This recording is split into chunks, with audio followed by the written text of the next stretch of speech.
नमस्कार। आज हम पढ़ेंगे श्रीमद् भागवत गीता गीता प्रेस गोरखपुर की अध्याय नंबर 3 श्लोक नंबर 34। आप लोग ध्यानपूर्वक सुने। व्याख्या।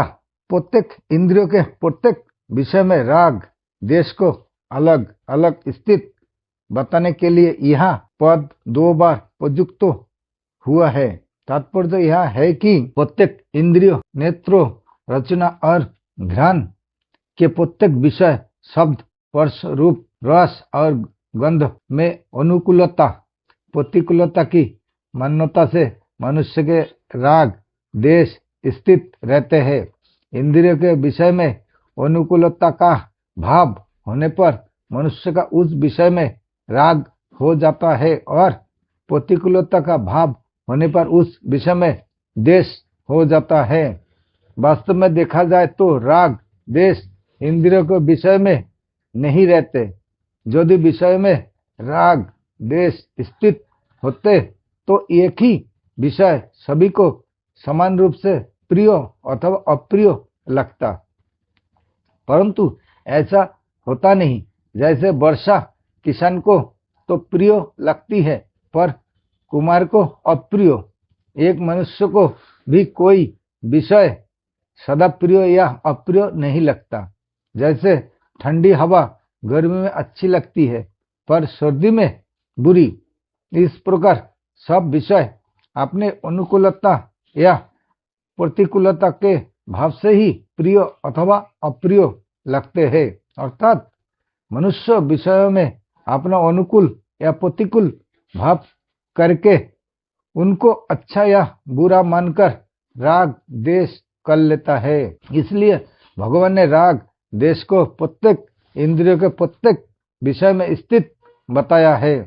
वास्तव में राग देश माने हुए अहम में पन मैं रहते हैं। शरीर में मना हुआ संबंध ही अहम कहलाता है। अंत जब तक शरीर से मना हुआ संबंध रहता है तब तक उसमें राग देश रहते हैं और वे ही राग देश बुद्धि मन इंद्रिय तथा इंद्रियों के विषय में प्रतीत होते हैं।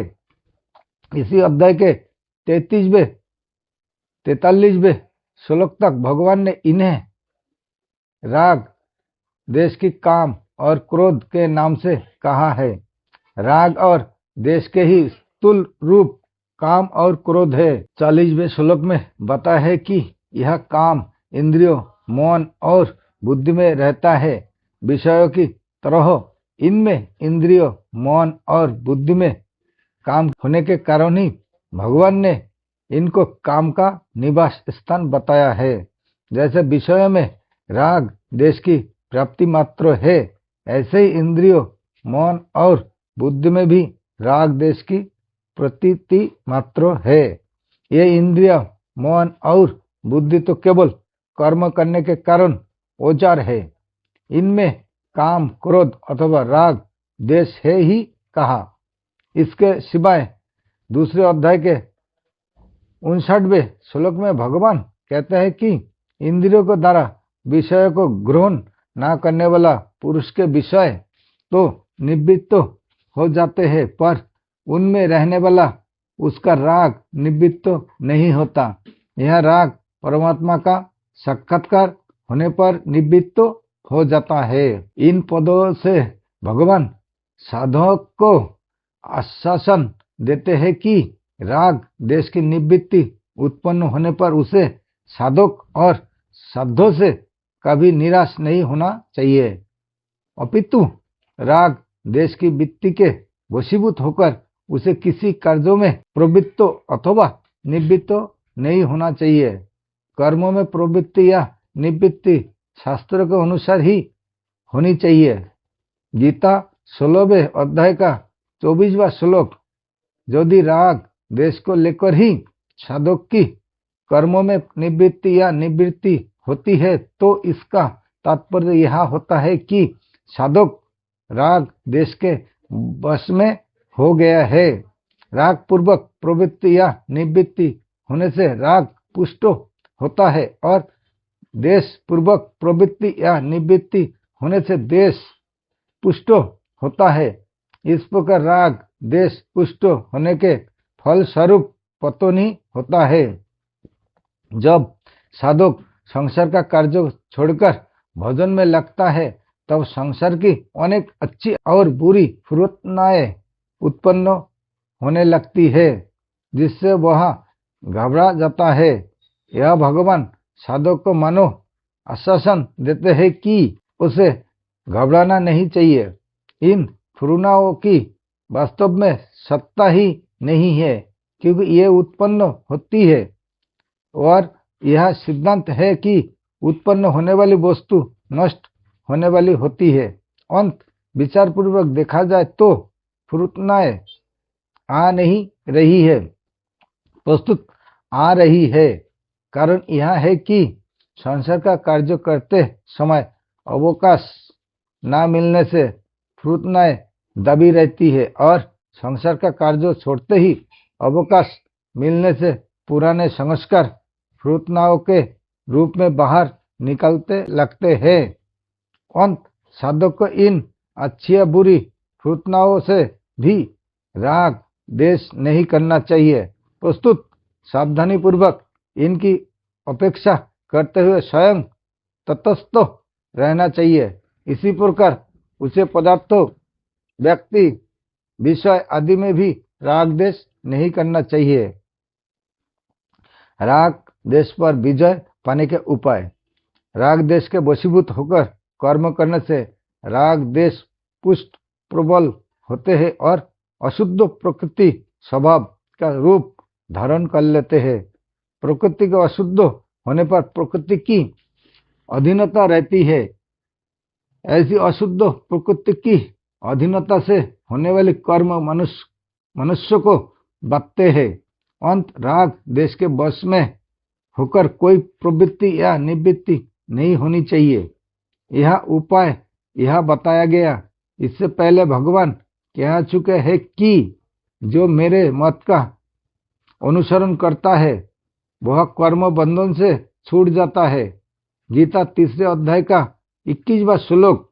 इसलिए राग देश की निवृत्ति के वश में ना होकर भगवान के मत के अनुसार कर्म करने से राग देश सुगमता पूर्वक मिट जाते हैं। तात्पर्य यह है कि साधक संपूर्ण कर्मों को और अपने को भी भली भांति भगवत दर्पण कर दे और ऐसा मान ले कि कर्म मेरे लिए नहीं है, प्रस्तुत भगवान के लिए ही है। जिससे कर्म होते हैं वे शरीर, इंद्रिय, मन, बुद्धि आदि भी भगवान की ही है और मैं भी भगवान का ही हूँ। फिर निष्काम, निर्मम और निसंताप होकर कर्तव्य कर्म करने से राग देश मिट जाते हैं। इस प्रकार भगवान के मत अर्थात सिद्धांत को सामने रखकर ही किसी कार्य में प्रवृत्त या निवृत्त होना चाहिए। संपूर्ण सृष्टि प्रकृति का कार्य है और शरीर सृष्टि का एक अंश है। जब तक शरीर के प्रति ममता रहती है तभी तक राग द्वेष होते हैं, अर्थात मनुष्य रुचि या अरुचि पूर्वक वस्तुओं का ग्रहण और त्याग करता है। यह रुचि अरुचि ही राग द्वेष का सूक्ष्म रूप है।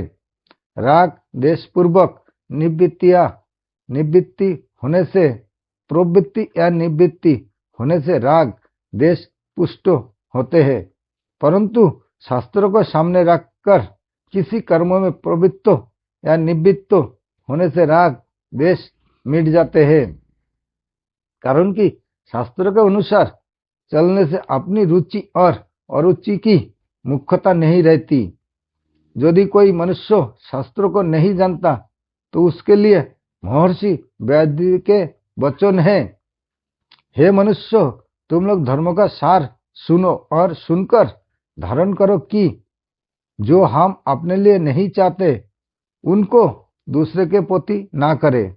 जीवन मुक्त महापुरुष भी शास्त्र मर्यादा को ही आदर देते हैं। इसलिए श्राद्धों में पिंडदान करते समय पिताजी का हाथ प्रत्यक्ष दिखाई देने पर भी भीष्म पितामह ने शास्त्रों के आज्ञानुसार कुशों पर ही पिंडदान किया। महाभारत अनुशासन 24वां अध्याय 15वें से 20वें श्लोक तक अंत साधक को संपूर्ण कर्मों शास्त्रों को आज्ञानुसार ही करने चाहिए।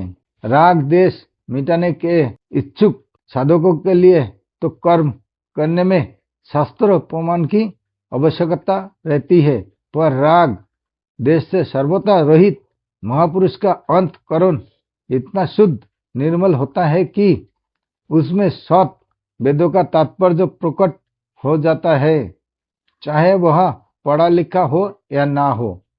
इसके अंतःकरण में जो बात आती है वह शास्त्रानुकूल ही होती है। राग देश का सर्वथा अभाव होने के कारण उस महापुरुष के द्वारा शास्त्र निषिद्ध क्रियाएं कभी होती ही नहीं। इसका स्वभाव स्वतः शास्त्रों के अनुसार बन जाता है।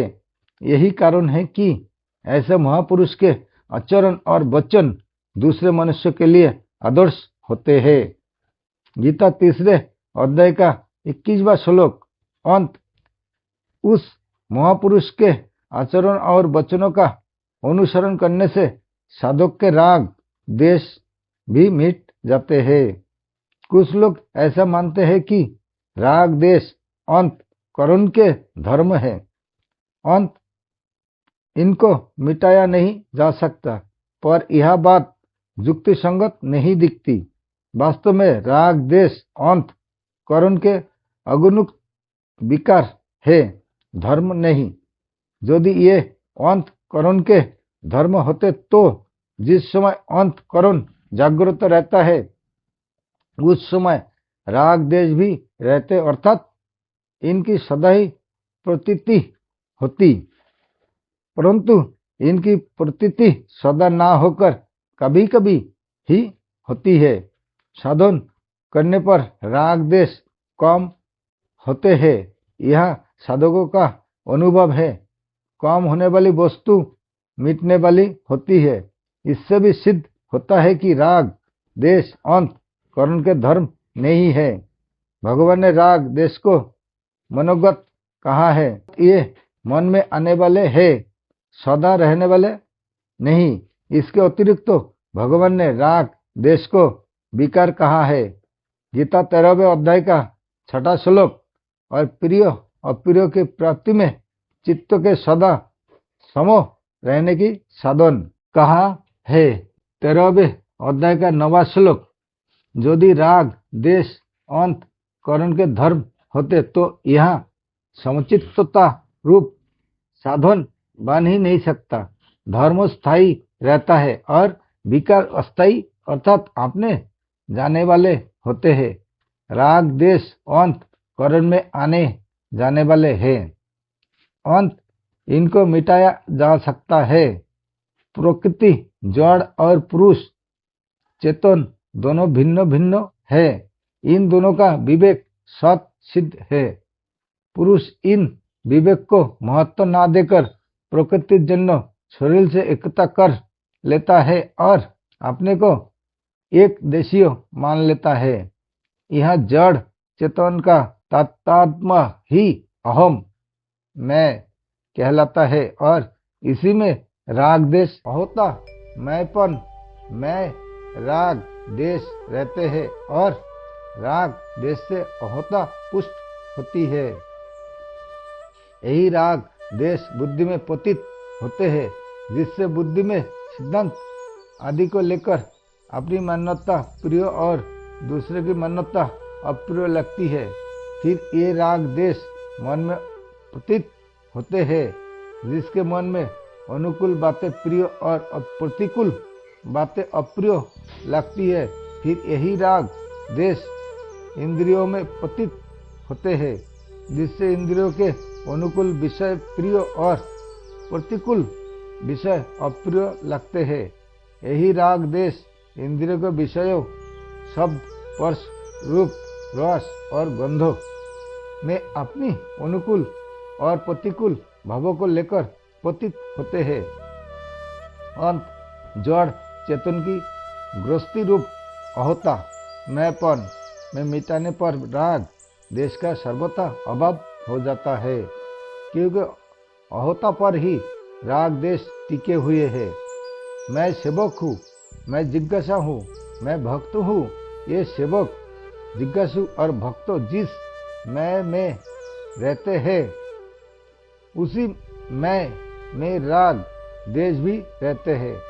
राग देश ना तो केवल जड़ में रहते हैं और ना केवल चेतन में ही रहते हैं, वस्तुत जड़ चेतन के माने हुए संबंध में रहते हैं। जड़ चेतन के माने हुए संबंध में रहते हुए भी ये राग देश प्रधानतः जड़ में रहते हैं। जड़ का आकर्षण जड़ अंश में ही होता है, पर तदात्मा के कारण वह चेतन में दिखता है। जड़ का आकर्षण ही राग है। अंत जब साधक शरीर जड़ को ही अपना स्वरूप मान लेता है, तब उसे राग देश को मिटाने में कठिनाई प्रतीत होती है। परंतु अपने चेतन स्वरूप की अदृष्टि रहने से उसे राग देश को मिटाने में कठिनाई प्रतीत नहीं होती, कारण कि राग देश सत सिद्ध नहीं है। वस्तुत जड़ अहम असत के संबंधों से उत्पन्न होने वाले हैं। यदि सत्संग, भजन, ध्यान आदि में राग होगा तो संसार से देश होगा, परंतु प्रेम होने पर संसार से देश नहीं होगा। वस्तुत संसार की अपेक्षा विमुखता होगी। संसार के किसी एक विषय में राग होने से दूसरे विषय में देश होता है, पर भगवान में प्रेम होने से संसार से वैराग्य होता है। वैराग्य होने पर संसार में सुख लेने की भावना समाप्त हो जाती है और संसार की सत सेवा होती है। इससे शरीर, इंद्रिया, मन और बुद्धि के साथ अहम भी सत संसार की सेवा में लग जाता है। परिणाम स्वरूप शरीर आदि के साथ साथ अहम ये भी संबंधों विच्छेद होने पर उसमें रहने वाले राग देश सर्वथा नष्ट हो जाते हैं। मनुष्य की क्रियाएं स्वभाव अथवा सिद्धांत को लेकर होती है। केवल आध्यात्मिक उन्नति के लिए कर्म करना, सिद्धांत को लेकर कर्म करना है। स्वभाव दो प्रकार का होते हैं, राग देश रहित शुद्ध और राग देश युक्त अशुद्ध। स्वभाव को मिटा तो नहीं सकते, पर उसे शुद्ध अर्थात राग देश रहित अवश्य ही बना सकते हैं। जैसे गंगा गंगोत्री से निकलती है। गंगोत्री जितनी ऊंचाई पर है, अगर उतना अथवा उससे अधिक ऊंचा बांध बनाया जाए तो गंगा के प्रवाह को रोका जा सकता है, परंतु ऐसा करना सरल कार्य नहीं है। हाँ, गंगा से नहरें निकालकर उसके प्रवाह को बदला जा सकता है। इसी प्रकार स्वाभाविक कर्म के प्रवाह को मिटा तो नहीं सकते, पर उसको बदल सकते हैं, अर्थात उसको राग देश रहित बना सकते हैं। यह गीता का मार्मिक सिद्धांत है। राग देश को लेकर जो क्रियाएं होती है, उनमें प्रवृत्ति और निवृत्ति उतनी बाधक नहीं है जितने कि राग देश बाधक है। इसलिए भगवान ने राग देश का त्याग करने वालों को ही सच्चा त्यागी कहा है। 18वें अध्याय का 10वां श्लोक राग देश की और प्राय साधक का ध्यान नहीं आता, इसलिए उसकी प्रवृत्ति और निवृत्ति राग देश पूर्वक होती है। अंत राग देश से रहित होने के लिए साधक को सिद्धांत सामने रखकर ही समस्त क्रियाएं करनी चाहिए। फिर उसका स्वभाव सत सिद्धांत के अनुरूप और शुद्ध बन जाएगा। राग देश युक्त पूर्णा के उत्पन्न होने पर उसके अनुसार कर्म करने से राग देश पुष्ट होते हैं और उसके अनुसार कर्म न करके सिद्धांतों के अनुसार कर्म करने से राग देश मिट जाते हैं। मन की शुभ और अशुभ फुरुनाओं में राग द्वेष नहीं होने चाहिए। साधक को चाहिए कि वह मन में होने वाली फुरुनाओं को स्वयं में ना मानकर उनसे किसी भी प्रकार संबंध ना जोड़े, उनका ना समर्थन करे ना विरोध करे। यदि साधक राग देश को दूर करने में अपने को असमर्थन पाता है तो उसे सर्वसमर्थ परम सुहृद प्रभु की शरण में चले जाना चाहिए।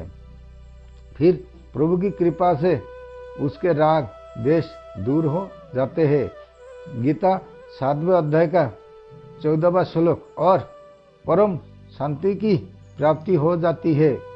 गीता 18वें अध्याय का 62वां श्लोक, माने हुए अहम सहित शरीर, इंद्रिय, मन, बुद्धि, प्राण और सांसारिक पदार्थ सब के सब भगवान के ही है, ऐसा मानना ही भगवान के शरण होना है। फिर भगवान की प्रसन्नता के लिए भगवान की दी हुई सामग्री से भगवान के ही जनों की केवल सेवा कर देनी है और बदले में अपने लिए कुछ नहीं चाहना है। बदले में कुछ भी चाहने से जड़ के साथ संबंध बना रहता है। निष्काम भाव पूर्वक संसार की सेवा करना राग देश की मिटाने का अचूक उपाय है। अपने पास स्थूल, सूक्ष्म और कारण शरीर से लेकर माने हुए अहम तक जो कुछ है उसे संसार की ही सेवा में लगा देना है, कारण कि ये सब पदार्थ संसार से अभिन्न है। इनको संसार से भिन्न अपना मानना ही बंधन है। स्थूल शरीर से क्रियाओं और पदार्थों का सुख, सूक्ष्म शरीर से चिंतन का सुख और कारण शरीर से स्थिरता का सुख नहीं लेना है। वास्तव में मनुष्य शरीर अपने सुख के लिए है ही नहीं। यही तन, कर, फल, विषय ना भाई। दूसरी बात, जिस शरीर, इंद्रिया, मन, बुद्धि, पदार्थों आदि से सेवा होती है वे सब संसार के ही अंश है। जब संसार की अपना नहीं तो फिर उसका अंश अपना कैसे हो सकता है। इन शरीर आदि पदार्थों को अपना मानने से सच्ची सेवा हो ही नहीं सकती, क्योंकि इससे ममता और स्वार्थ भाव उत्पन्न हो जाता है। इसलिए इन पदार्थों को उसी के मानने चाहिए जिसकी सेवा की जाए। जैसे भक्त पदार्थों को भगवान का ही मानकर भगवान के अर्पण करता है, ऐसे ही कर्मयोगी पदार्थों को संसार का ही मानकर संसार के अर्पण करता है। सेवा संबंधी धार्मिक बात, सेवा वही कर सकता है जो अपने लिए कभी कुछ नहीं चाहता। सेवा करने के लिए धनादि पदार्थों की चाहो तो कामना है ही, सेवा करने की चाहो भी कामना ही है, क्योंकि सेवा की चाहो होने से ही धनादि पदार्थों की कामना होती है। इसलिए अवसर प्राप्त हो और योग्यता हो तो सेवा कर देनी चाहिए, पर सेवा की कामना नहीं करनी चाहिए। दूसरे को सुख पहुंचाकर सुखी होना, मेरे द्वारा लोगों को सुख मिलता है, ऐसे भाव रखना, सेवा के बदले में किंचित भी मन बढ़ाई चाहना और मान बढ़ाई मिलने पर राजी होना वास्तव में भोग है, सेवा नहीं। कारण कि ऐसा करने से सेवा सुख भोग में परिणत हो जाती है, अर्थात सेवा अपने सुख के लिए ही हो जाते हैं।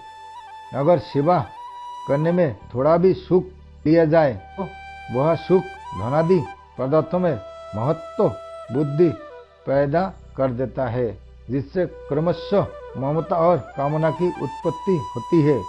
मैं किसी को कुछ देता हूँ ऐसा जिसका भाव है, उसे यह बात समझ में नहीं आती तथा कोई उसे आसानी से समझा भी नहीं सकता कि सेवा में लगने वाले पदार्थ उसी के है जिसकी सेवा की जाती है। उसी की वस्तु उसे ही दे दी तो फिर बदले में कुछ चाहने का हमें अधिकार ही क्या है। उसी की धरोहर उसी को देने में एहसास कैसा। अपने हाथों से अपना मुख धोने पर बदले में क्या हम कुछ चाहते हैं? शंका, सेवा तो धनादि वस्तुओं के द्वारा ही होती है। वस्तुओं के बिना सेवा कैसे हो सकता है? अंत, सेवा करने के लिए भी वस्तुओं की चाह ना करने से क्या तात्पर्य है? समाधान, स्थूल वस्तुओं से सेवा करना तो बहुत स्थूल बात है। वास्तव में सेवा भाव है, कर्म नहीं। कर्मों से बंधन और सेवा से मुक्ति होती है। सेवा का भाव होने से अपने पास जो वस्तु है वे स्वतः सेवा में लगती है। भाव होने से अपना पास जितनी वस्तु है उन्हीं से पूर्ण सेवा हो जाती है। इसलिए और वस्तुओं की चाहने की आवश्यकता नहीं है। वास्तविक सेवा वस्तुओं में महत्व बुद्धि न रहने से ही हो सकती है। स्थूल वस्तुओं से भी वही सेवा कर सकता है जिसकी वस्तुओं में महत्व बुद्धि नहीं है। वस्तुओं में महत्व बुद्धि रखते हुए सेवा करने से सेवा का अभिमान आ जाता है। जब तक अंतःकरण में वस्तुओं का महत्व रहता है तब तक सेवक में भोग बुद्धि रहती ही है, चाहे कोई जाने या ना जाने। वास्तव में सेवा भाव से होती है, वस्तुओं से नहीं। वस्तुओं से काम कर्म होते हैं, सेवा नहीं। अंत वस्तुओं के दे देना ही सेवा नहीं है। वस्तुएं तो दुकानदार भी देता है और साथ में लेने का भाव रहने से उससे पुण्य नहीं होता। ऐसे ही प्रजा राजा को कर रूप से धन देती है पर वह दान नहीं होता। किसी को जल पिलाने पर मैंने उसे जल पिलाया तभी वह सुखी हुआ, ऐसे भाव का रहना दुकानदारी ही है। हम मान बढ़ाई नहीं चाहते पर जल पिलाने से पुण्य होगा अथवा दान करने से पुण्य होगा, ऐसा भाव रखने पर भी फल के साथ संबंध होने के कारण अंतःकरण में जल धन आदि वस्तुओं का महत्व अंकित हो जाते हैं। वस्तुओं का महत्व अंकित होने पर फिर वास्तविक सेवा नहीं होती। वस्तु लेने का भाव रहने से असत के साथ संबंध बना रहता है, चाहे जाने या ना जाने। इसलिए वस्तुओं को दूसरों की सेवा में लगाकर दान पुण्य नहीं करना है, वस्तुत उन वस्तुओं से अपना संबंध तोड़ना है। हमारे द्वारा वस्तु उसी को मिल सकती है जिसका उस वस्तु पर अधिकार है, अर्थात वास्तव में जिसकी वह वस्तु है उसे वस्तु देने से हमारा ऋण उतरता है। यदि दूसरे को किसी वस्तु की हमसे अधिक आवश्यकता भूख है तो उस वस्तु का वही अधिकारी है। दूसरा अपनी अधिकार हक की ही वस्तु लेता है। हमारे अधिकार की वस्तु दूसरा ले ही नहीं सकते। एक बात खास ध्यान देने की है कि सच्चे हृदय से दूसरे को सेवा करने से जिसकी वह सेवा करता है उस सेवक के हृदय में भी सेवा भाव जागृत होता है। यह नियम है। सच्चे हृदय से सेवा करने वाला पुरुष स्थूल दृष्टि से तो पदार्थों को सेवक की सेवा में लगाता है, पर सूक्ष्म दृष्टि से देखा जाए तो वह सेवक को हृदय में सेवा भाव जागृत करता है। यदि सेवक के हृदय में सेवा भाव जागृत ना हो तो साधक को समझ लेना चाहिए कि सेवा करने में कोई त्रुटि अपने लिए कुछ पाने या लेने की इच्छा है। अंत साधक को इस विषय में विशेष सावधानी रखते हुए ही दूसरे की सेवा करनी चाहिए और अपनी त्रुटियों को खोजकर निकाल देना चाहिए। दूसरे मुझे अच्छा कहे ऐसा भाव सेवा में बिल्कुल नहीं रखना चाहिए। ऐसा भाव आते ही उसे तुरंत मिटा देना चाहिए, क्योंकि यह भाव अभिमान बढ़ाने वाला है। प्रत्येक साधक के लिए संसार केवल कर्तव्य पालन का क्षेत्र है, सुखी दुखी होने का क्षेत्र नहीं। संसार सेवा के लिए है। संसार में साधक को सेवा ही सेवा करनी है। सेवा करने में सबसे पहले साधक का यह भाव होना चाहिए कि मेरे द्वारा किसी का किंचित मात्र भी अहित ना हो। संसार में कुछ प्राणी दुखी रहते हैं और कुछ प्राणी सुखी रहते हैं। प्राणी को देखकर दुखी हो जाना और सुखी प्राणी को देखकर सुखी हो जाना भी सेवा है, क्योंकि इससे दुखी और सुखी दोनों व्यक्तियों को सुख का अनुभव होता है और उन्हें बल मिलता है कि हमारा भी कोई साथी है। दूसरा दुखी है तो उसके साथ हम भी हृदय से दुखी हो जाए कि इसका दुख कैसे मिटे। उससे प्रेम पूर्वक बात करे और सुने। उससे कहे कि प्रतिकूल परिस्थिति आने पर घबराना नहीं चाहिए। ऐसी परिस्थिति तो भगवान राम एवं राजा नल, हरिश्चंद्र आदि अनेक बड़े बड़े पुरुषों पर भी आई है। आजकल तो अनेक लोग तुम्हारे से भी ज्यादा दुखी है। हमारे लायक कोई काम हो तो कहना आदि ऐसी बातों से वह राजी हो जाएगा। ऐसे ही सुखी व्यक्ति से मिलकर हम भी हृदय से सुखी हो जाए कि बहुत अच्छा हुआ, तो वह राजी हो जाएगा। इस प्रकार हम दुखी और सुखी दोनों व्यक्तियों की सेवा कर सकते हैं। दूसरे के दुख और सुख दोनों में सहमत होकर हम दूसरे को सुख पहुंचा सकते हैं। केवल दूसरे के हित का भाव निरंतर रहने की आवश्यकता है। जो दूसरे के दुख से दुखी और दूसरे के सुख से सुखी होते हैं वे संत होते हैं। गोस्वामी तुलसीदास जी महाराज ने संतों के लक्षणों में कहा है, पर दुख दुख, सुख सुख दिखे पर मानुष। यहाँ शंका होती है कि यदि हम दूसरे के दुख से दुखी होने लगे तो फिर हमारा दुख कभी मिटेगा ही नहीं, क्योंकि संसार में दुखी तो मिलते ही रहेंगे।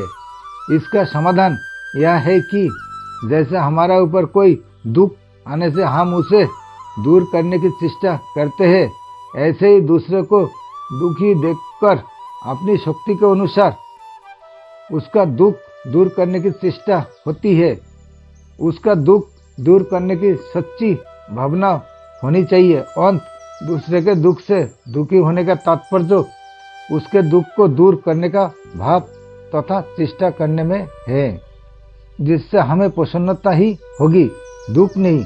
दूसरे के दुखों से दुखी होने पर हमारे पास शक्ति, योग्यता, पदार्थों आदि जो कुछ भी है वह सब दूसरे का दुख दूर करने में लग जाएगा। दुखी व्यक्तियों को सुखी बना देना तो हमारे हाथ की बात नहीं है, पर उनका दुख दूर करने के लिए अपनी सुख सामग्री को उसकी सेवा में लगा देना हमारी हाथ की बात है। सुख सामग्री के त्याग से तत्काल शांति की प्राप्ति होती है। सेवा करने का अर्थ है सुख पहुंचाना। साधक का भाव माँ कृष्ण दुख भगवत, किसी को किंचित मात्र भी दुख ना होने से वह सभी को सुख पहुंचाता है, अर्थात सभी को सेवा करता है। साधक भले ही सबको सुखी ना कर सके, पर वह ऐसा भाव तो बना ही सकते हैं। भाव बनाने में सब स्वतंत्र है, कोई पराधीन नहीं। इसलिए सेवा करने में धनादि पदार्थों की आवश्यकता नहीं है। वस्तुत सेवा भाव की ही आवश्यकता है। क्रिया और पदार्थ चाहे जितने हो सीमित ही होते हैं। सीमित क्रियाओं और पदार्थों से सेवा भी सीमित ही होते हैं। फिर सीमित सेवा से असीम तत्व परमात्मा की प्राप्ति कैसे हो सकती है? परंतु भाव असीम होता है। असीम भाव से सेवा भी असीम होते हैं और असीम सेवा से असीम तत्व की प्राप्ति होती है। इसलिए सेवा भाव वाले व्यक्ति की क्रिया और पदार्थों कम होने पर भी उसकी सेवा कम नहीं समझनी चाहिए, क्योंकि उसका भाव असीम होता है। यथा भी साधक के कर्तव्य पालन का क्षेत्र सीमित ही होता है, तथापि उसमें जिनसे उसका व्यवहार होता है उनमें वह सुखी को देखकर सुखी एवं दुखी को देखकर दुखी होता है। पदार्थों, शरीर, इंद्रिय, मन, बुद्धि आदि को जो अपना नहीं मानता वही दूसरे के सुख में सुखी एवं दुख में दुखी हो सकता है। शरीर, इंद्रिय, मन आदि अपने और अपने लिए ही नहीं, यह वास्तविकता है। देश, काल, वस्तु, व्यक्ति, योग्यता, सामर्थ्य आदि कुछ भी व्यक्तिगत नहीं है। इन पदार्थों में भूल से माने हुए अपनेपन का त्याग प्रत्येक मनुष्य कर सकता है, चाहे वह दरिद्र से दरिद्र हो अथवा धनी से धनी, पढ़ा लिखा हो अथवा अनपढ़। इस त्याग में सबके सब स्वाधीन तथा समर्थ है। सच्चे सेवक की वृत्ति नाशवान वस्तुओं पर जाती ही नहीं, क्योंकि उसके अंतःकरण में वस्तुओं का महत्व नहीं होता। अंतःकरण में वस्तुओं का महत्व होने पर ही वस्तुएं व्यक्तिगत अपनी अतीत होती है। साधक को चाहिए कि वह पहले से ही ऐसा मान ले कि वस्तु मेरी नहीं है और मेरे लिए भी नहीं है। वस्तुओं को अपनी और अपने लिए मानने से भोग ही होता है, सेवा नहीं। इस प्रकार वस्तुओं का अपनी और अपने लिए ना मानकर सेवक की ही मानते हुए सेवा में लगा देने से राग, द्वेष सुगमता पूर्वक मिट जाते हैं। पारमार्थिक मार्ग में राग, द्वेष ही साधक की साधन संपत्ति को लूटने वाले मुख्य शत्रु है, परंतु इस और प्राय साधक ध्यान नहीं देते हैं। यही कारण कि साधक करने पर भी साधक की जितनी आध्यात्मिक उन्नति होनी चाहिए उतनी होती नहीं। प्राय साधकों की यह शिकायत रहती है कि मन नहीं लगता, पर वास्तव में मन का ना लगाना उतना बाधक नहीं है जितने बाधक राग द्वेष है। इसलिए साधक को चाहिए कि वह मन की एकाग्रता को महत्व ना दे और जहाँ जहाँ राग द्वेष दिखाई दे वह से उनको तत्काल हटा दे। राग द्वेष हटाने पर मन लगाना भी सुगम हो जाएगा। स्वाभाविक कर्म का त्याग करना तो हाथ की बात नहीं है, पर उन कर्मों को राग द्वेष पूर्वक करना या ना करना बिल्कुल हाथ की बात है। साधक जो कर सकता है वही करने के लिए भगवान आज्ञा देते हैं कि राग द्वेष युक्त फुरना उत्पन्न होने पर भी उसके अनुसार कर्म मत करो, क्योंकि वे दोनों ही पारमार्थिक मार्ग के लुटेरे हैं। ऐसा करने में साधक स्वतंत्र है। वास्तव में राग द्वेष सत नष्ट हो रहे हैं, पर साधक उन राग द्वेष को अपने में मानकर उन्हें सत्ता दे देता है और उसके अनुसार कर्म करने लगता है। इसी कारण वे दूर नहीं होते। यदि साधक राग द्वेष को अपने में ना मानकर उसके अनुसार कर्म ना करे तो वे स्वत नष्ट हो जाएंगे। परिशिष्ट भाव सुख दुख का कारण दूसरे को मानने से ही राग द्वेष होते हैं, अर्थात जिसको सुख देने वाला मानते हैं उसमें राग हो जाते हैं और जिसको दुख देने वाला मानते हैं उसमें द्वेष हो जाता है। अंत राग द्वेष अपनी भूल से पैदा होते हैं, इसमें दूसरा कोई कारण नहीं है। राग द्वेष होने के कारण ही संसार भगवत्स रूप नहीं दिखता, वस्तुत जड़ और नाशवान दिखता है। अगर राग द्वेष ना हो तो जड़ता है ही नहीं, वस्तुत सब कुछ चिन्मय परमात्मा ही है। वासुदेव सर्वम गीता। अगर मन बुद्धि में राग द्वेषादि कोई दोष पैदा हो जाए तो उसके वश में नहीं होना चाहिए, अर्थात उसके अनुसार कोई निषिद्ध क्रिया नहीं करनी चाहिए। उसके वशीभूत होकर क्रिया करने से वह दोष दृढ़ हो जाएगा, परंतु उसके वशीभूत होकर क्रिया ना करने से एक उत्साह पैदा होगा। जैसे किसी ने हमारे से कड़वी बात कह दी पर हमें क्रोध नहीं आया तो हमारे भीतर एक उत्सव प्रसन्नता होगी कि आज तो हम बच गए। परंतु इसमें अपना बोल ना मानकर भगवान की कृपा माननी चाहिए कि उसकी कृपा से ही हम बच गए, नहीं तो इसके वशीभूत हो जाते। इस तरह साधक को कभी भी कोई दोष दिखे तो वह उसके वशीभूत ना हो और उसको अपने में भी ना माने। अगर राग देश अपने में होते तो जब तक अपनी सत्ता रहती तब तक राग देश भी रहते, परंतु यहाँ सबका अनुभव है कि हम तो निरंतर रहते हैं पर राग देश निरंतर नहीं रहते, प्रस्तुत आते जाते हैं। सत्ता रूप सब में राग देश आ ही नहीं सकते, कारण कि हमारे स्वयं का विभाग अलग है और राग देश का विभाग अलग है।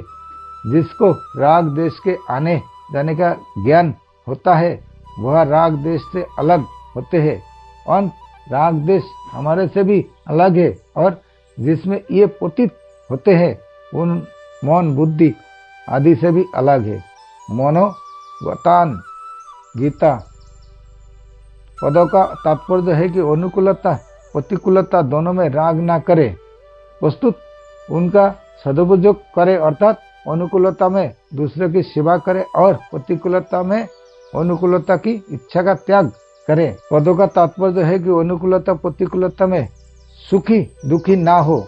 सुखी दुखी होना कलाशक्त होना है और फलाशक्त मनुष्य बच जाता है। फले शक्तो निबद्धते।